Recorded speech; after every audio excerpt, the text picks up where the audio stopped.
my YouTube channel Let's Gain Knowledge. Today I'll discuss the topic micro teaching. सूक्ष्म शिक्षण क्या है? Basically micro teaching वो students करते हैं जिन्हें फ्यूचर में टीचर बनना है, जैसे जो बीएड, डीएलएड, बीटीसी जैसे कोर्सेज को अभी कर रहे हैं।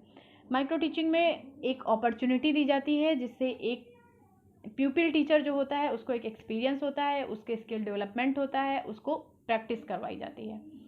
तो स्टार्ट करते हैं। शिक्षण क्या है? शिक्षण एक ऐसी प्रक्रिया है जिसमें व्यक्ति के व्यवहार में वांछित परिवर्तन लाया जा सकता है, जिससे एक व्यक्ति समाज के विकास में योगदान दे सके। मतलब कि शिक्षा के द्वारा शिक्षण प्रक्रिया करके एक ऐसे व्यक्ति का निर्माण किया जाता है जो समाज के विकास में योगदान दे सके।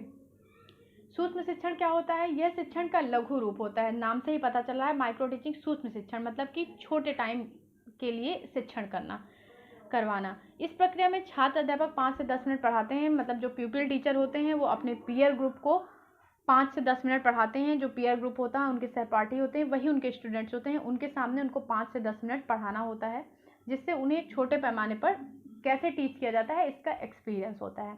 फिर शिक्षा के क्षेत्र में सूक्ष्म शिक्षण एक नया आविष्कार है। यह एक अवसर प्रदान करता है जिससे एक ही समय पर एक ही कौशल को चुना जा सकता है और नियोजित तरीके से अभ्यास करता है। जैसे मैंने भी आपको बताया कि इसमें एक अपॉर्चुनिटी दी जाती है। एक ही समय पर एक ही कौशल का क्या मतलब है कि अगर आप बोर्ड पर लिख रहे हैं तो उस टाइम पर आपकी राइटिंग स्किल डेवलपमेंट हो रही है। अगर आप बच्चे को समझा रहे हैं, बच्चे को चीज़ों को एक्सप्रेस कर रहे हैं, तब आपकी एक्सप्रेशन स्किल डेवलपमेंट होता है। तो इसी तरीके से एक समय पर एक ही स्किल आपकी डेवलप होगी और उस स्किल डेवलपमेंट के साथ आपकी प्रैक्टिस अच्छे से होगी, जिससे आप फ्यूचर में अगर कभी भी टीचर बनेंगे तो आपको पढ़ाने में बच्चों को कोई भी हेजिटेशन नहीं होगा, आपको एक एक्सपीरियंस होगा जिससे कि आप एक अच्छे टीचर बन सकते हैं। DW एलन के अनुसार माइक्रो टीचिंग क्या है? माइक्रो टीचिंग एक सरलीकृत शिक्षण प्रक्रिया है जो छोटे आकार की कक्षा में कम समय में पूर्ण होती है। ये DW एलन ने कहा है। इसे स्केल डाउन टीचिंग, जिसे हिंदी में न्यूनतम शिक्षण उपागम भी कहा जाता है। स्केल डाउन टीचिंग क्यों है? क्योंकि इसका क्लास साइज कम है, टॉपिक साइज कम है, टाइम ड्यूरेशन कम है, इसलिए इसे स्केल डाउन टीचिंग भी कहते हैं। माइक्रो टीचिंग का प्रारंभ 1961 में माना जाता है, लेकिन सर्वप्रथम इसका नामकरण 1963 में DW एलन ने स्टैनफोर्ड यूनिवर्सिटी अमेरिका में किया था। और इंडिया में इसकी शुरुआत कब हुई थी? इंडिया में इसकी शुरुआत 1967 में DD तिवारी ने इलाहाबाद में की थी। नेक्स्ट आता है रिड्यूसिंग, मतलब कि नॉर्मल क्लासरूम से माइक्रो टीचिंग में कौन सी ऐसी चीज़ें हैं जिनको कम किया जाता है, जिनको घटाया जाता है। तो फर्स्ट है हमारा क्लास साइज, मतलब कक्षा का आकार, उसको कम किया जाता है। 5 से 10 स्टूडेंट्स को ही रखा जाता है। फिर है हमारा टाइम ड्यूरेशन, मतलब कि समय सीमा, उसको 5 से 10 मिनट करते हैं। फिर है हमारा टॉपिक साइज, मतलब कि पाठ का आकार, टाइम ड्यूरेशन 5-10 मिनट के हिसाब से टॉपिक भी स्मॉल रखा जाता है। नेक्स्ट है फिर क्लासरूम कम्प्लेक्सिटीज़, मतलब कि जो कक्षाओं की जटिलताएं हैं उनको कम किया जाता है। तो जटिलताएं तो अपने आप ही ख़त्म हो जाती हैं, क्योंकि जो स्टूडेंट्स होते हैं वो सेम एज ग्रुप के होते हैं, तो उनको पढ़ाने में आपको कोई हेजिटेशन फील नहीं होता है। नेक्स्ट आता है टाइम ड्यूरेशन, किस चीज़ों के लिए आपको कितना समय दिया जाता है तो माइक्रो टीचिंग में। तो जो आप माइक्रो टीचिंग में फर्स्ट है टीच, मतलब आपको पढ़ाने के लिए 6 मिनट दिया जाता है। आपके पढ़ाने के बाद आपका फीडबैक दिया जाता है। फीडबैक आपका पॉजिटिव या निगेटिव होता है, उसके लिए आपको 6 मिनट दिया जाता है। उसके अकॉर्डिंग आप फिर से रीप्लान करते हैं पढ़ाने के लिए, तो उस रीप्लान के लिए आपको 12 मिनट दिया जाता है। फिर आप रीटीच करते हैं, मतलब कि पुनः पढ़ाते हैं, उसके लिए आपको 6 मिनट दिया जाता है। पढ़ाने के बाद आपको फिर से आपका जो भी सुपरवाइज़र होता है वो आपको फीडबैक देता है, तो आपको जब रीफीडबैक मिलता है उसका टाइम भी 6 मिनट होता है। तो टोटल टाइम ड्यूरेशन आपका माइक्रो टीचिंग के लिए 36 मिनट होता है। नेक्स्ट है कि माइक्रो टीचिंग साइकिल, मतलब कि सूक्ष्म शिक्षण चक्र क्या है। सूक्ष्म शिक्षण चक्र में पहला आता है प्लान, योजना बनाना, जिसमें हम लेसन प्लान करते हैं कि हमें क्या पढ़ाना है, कौन सा लेसन पढ़ाना है, कौन सा टॉपिक चूज़ करना है, ये योजना हम पहले से बना कर आते हैं। क्लास में हम नेक्स्ट है टीच करते हैं, मतलब हम क्लास में पढ़ाते हैं। टीच करने का टाइम 6 मिनट होता है, जिस पे हम बच्चों को पढ़ाते हैं। उसके बाद जो भी हमारा सुपरवाइज़र होता है वो हमें फीडबैक देता है।